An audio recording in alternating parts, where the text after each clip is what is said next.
Hi guys, welcome back to JNB Vlog. JNB Vlog ni ada nonton बयखौबो अननाय आरो सिबिनायजों लोगोसे बयखौबो खुलुमनाय जासिहरग्रोनाय थाबाय। जोङो दा लाइन कलेज जानानै गुवाहाटीयाव थांगासिनो दङ। सानैजों नैजों सासे दङ गारि सालायनाया। जोङो आइस कड बानायनो थांगासिनो दङ। आइस कड बानायनायनि वर्कशप जागोन आरो सानथाम जागासिनो दङ। मैयानिफ्राय जों दिनैसो थांदों। जोङो देखायलांबाय थागोन नोंथांमोननो बोरै बोरै बानायो दा सुबिदा मोनोबा नोंथांमोना नायलांबाय थाबानो जाबाय। अल इन्डिया एफिलिएटेड कलेजफोरा जायना गैया आइस क'डखौ बानायनानै लाजोबनांगौ आरो बे गोदान मोनसे इन्सट्राक्सन फैदों सेन्ट्रेल गभर्नमेन्टनिफ्राय। दा बेखौनो जोंबो थांगासिनो दङ बानायनो आरो बेयाव बानायनो रोङैफोरखौ वर्कशप होदों मैयानिफ्रायनो। जों दिनैसो थांगासिनो दङ। नोंथांमोन देखायलांबाय थानोसै नायलांबाय था हानाय माने देखायगोन।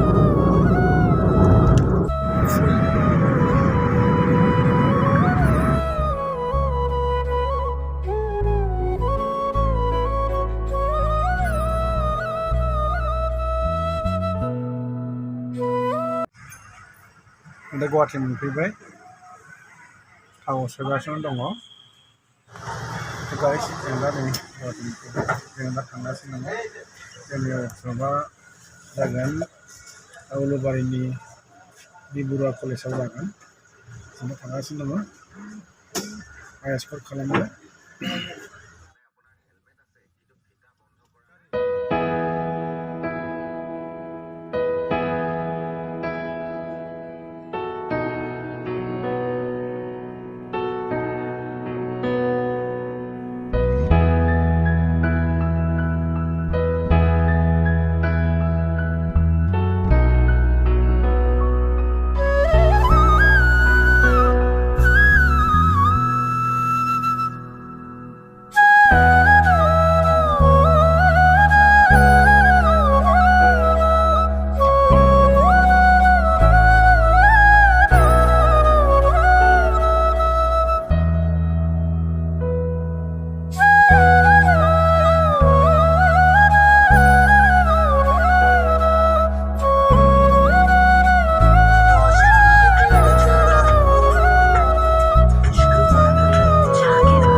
स' गाइस जों दायो बि बरुवा कलेजखौ मोनफैबाय आरो जोंनि आइस क'डनि वर्कशपआ नै बेयावनो जागोन।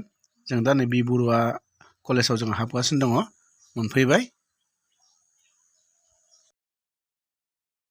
स' गाइस जोंनि वर्कशपआव थानानै जिखिनि खामानि मावनाया साक्सेस जाबायलै। जिखिया जाबाय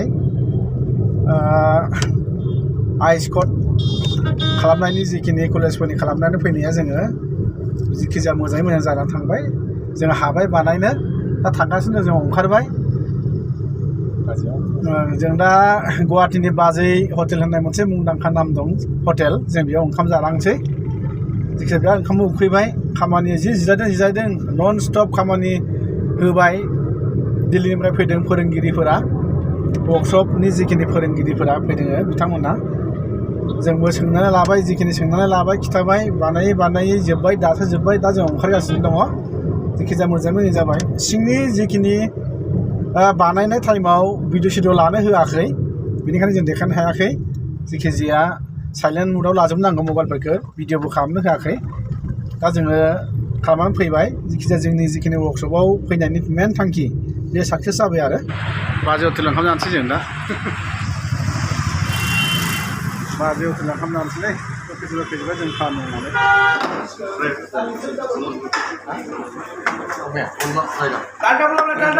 हांसो गैया दिनै हांसो गैया।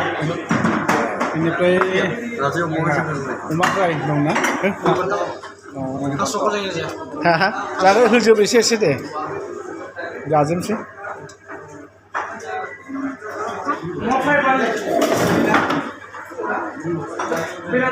ना बारलि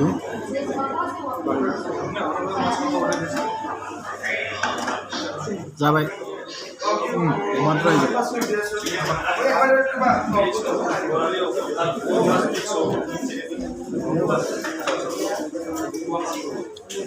गाइस दा नै बाजार हटेलनिफ्राय जानो ओंखारबाय जों दा लाइन फारथिं थांफिनसै आरो न' फारथिं हाब गोबाव जाबाय दे वर्कशपआ गोबाव मान लादों जिखिजाया जिखिनि सिखायबाय रोंबायबो जाजोब्बाय साक्सेस जाबाय जिखिजाया जों दा थांफिनबाय थानोसै नोंथांमोन जानायखौ देखायाखिसैलै बाजै हटेलाव जि जाबायना ना बारलिजों आरो अमा ड्राय बायदिसिना ओंख्रि जाबाय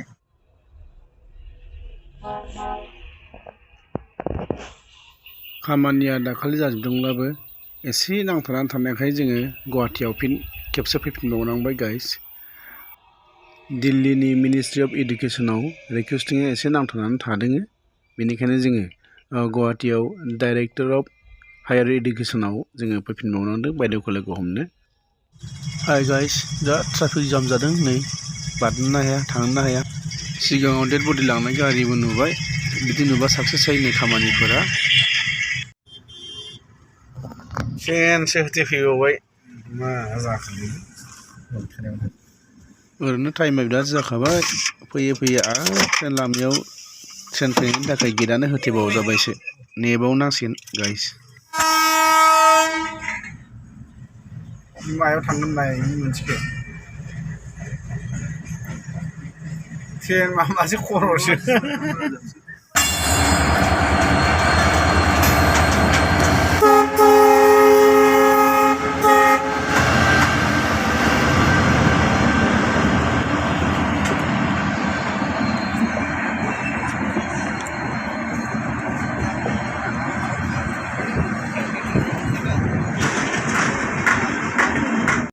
नै बिनि थाखायनो ट्राफिक जादों आरोना गारियानो स्टार्ट जायासै बिराद नारनांबाय ड्राइभारा ओंखारनानै नारबाय नायदो बिनि थाखायनो बिराद ट्रेन लामायाव आरोना बिराद ट्राफिक जाबाय माला मोनहैनांगौ मोनथारसिगोन जोङो गारिनिफोरा मोनबाय आइसफोरनि बायदोंब्ला हाबनानै ओंखारबायलै नै दखान जाजोब्बाय जाबाय खामानिया दा बायद'आ फाथायहरबाय माबाखौ रिकुवेस्ट माबाखौ दिल्लीयाव जासिगोन दे डाइरेक्टर अफ हायार इडुकेसननि खामानिया जोब्बाय दा जों दाखालि जालांनाय बाजै हटेलावनो ओंखामखौ जाहैफिननोसै आरोना गाइस गासै गोसोखौ मोजां नांदों बायद'खौ लोगो मोननानै जाबायलै एबार ओंखाम जाहैनोसै सिन्था गैला दे बाजै हटेलाव ओंखाम जानोसै जों दा बाजै हटेलाव ओंखाम जानोसैलै लकेसनाव फैजोब्बाय जों खामानि मावनानै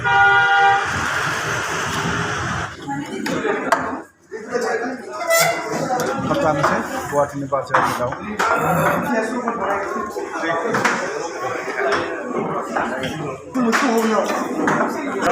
जायो हो मा बुस्थु बे ना बाथोन मुरि घन्टा नै बियो मिरामिस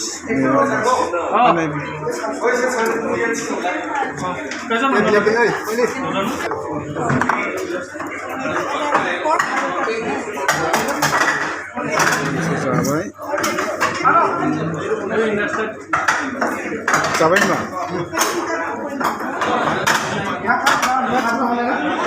जाबाय बे अमा बिबु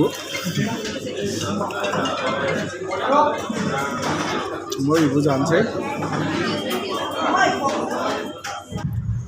स' गाइस जों जाखांबायलै बाजै हटेलाव जि मेंनानै जानाय ना जानाय टाइमाव भिडिअबो खालामनाय जायाखिसै नैबे ड्राइभाराथ' जि जाबाय अमा गोरान जाबाय आरो खुसियाबो जाबाय ओमफ्राय हांसोबो दिनै दं होननायखाय हांसोबो जाबाय आरो नै सासेया जानानै नै सिङाव दंबाय थायो जानानै ओंखाम जाखांजोब्बाय जोङो बाजै हटेलाव मोजां सङो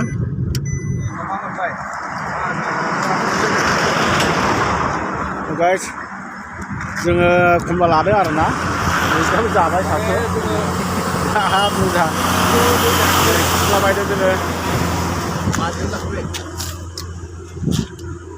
खमला लाबाय बिराद गोदै खमलायाबो जाव हा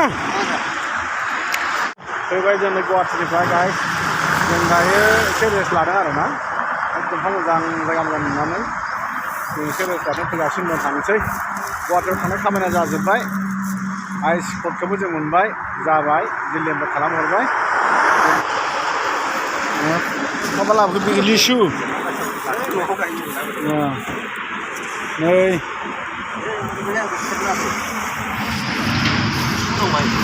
नार्सारिनिफ्राय लिसुबो लाबाय गायनो नांहैगोन ना बेयाव बैनायबो जायो बाहेबो जायो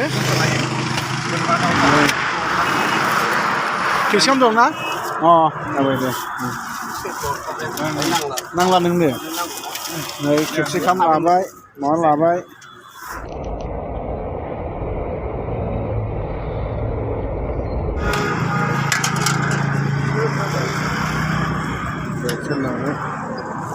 गाइस जों नै जि कलेजनि लाइन कलेजनि आइस कर्टखौ मावनानै फैबाय आरोना साक्सेस जाबाय खामानिया जों थांनाय लोगो लोगो डाइरेक्टर अफ हायार इडुकेसनाव थांनानै बायदेव दङ डाइरेक्टर बेखौ लोगो हमबाय रायलायबाय जोंनि प्रब्लेमखौ खिथानानै होबाय बेयाव नांथानानै दङ होननानै मिनिस्ट्रि अफ इडुकेसनाव नांथानानै दङ दिल्लीयाव दा बेजों माबा खालामनांगोन होननानै बायदेवा खिथाबाय बायदेवा लोगो लोगो फन खालामनानै लोगो लोगो जोंनि माखासे नाम्बार दङ रिकुवेस्ट नाम्बार बेखौबो हरनायनि उनाव मथा मथि 1 घन्टासोनि उनावनो जादों खोमा ना 1 घन्टासोनि उनावनो जाबाय ओमफ्राय जों दा मोजां मोनबाय बायदेवा जोंखौ बुंबाय नोंसोर थांनो हासिगोन जिखि जाया आङो हरबाय आरो आं मैयानिफ्रायनो सेस्था खालामबाय थादों बिसोर मावनानै थाबनो हरनो हायाखै बेनिखायनो सिन्था खालामनाङा होननानै बुंदों आरो दा जों मावनानै फैबाय गोसोखौ मोजां मोनबाय जाबाय गाबोननो लास्ट होननानै बुंदोंमोन नालाय होमब्लाबो सिन्था खालामनाङा जागोन बियो होननायखाय जों गोसोखौ मोजां मोनबाय दा बिनि 1 घन्टानि उनावनो जाबाय मेसेज फैबाय जाबाय दा साक्सेस जाबाय आरो जों थांनानै जिखिनि लांहिन कलेजनि आइस कर्ट खालामनो थांनाया जोङो कर्ट नाम्बारखौ मोनबाय दिनै गोसोआ खुसि जाबाय लाइन कलेजनि जानानै दा जोङो दिनैनि ब्लगखौ दोननोसै नोंथांमोन सोरबाफोर साबस्क्राइब खालामाखैबा साबस्क्राइब खालामनानै होदो लाइक खालामनानै होदो कमेन्ट खालामदो बोरै मोनदों जोंनि बे ब्लगखौ एसे जौगाहोदो एसे दावखोहोदो दोनबाय नोंथांमोन बाय बाय होनदो नोंथां दे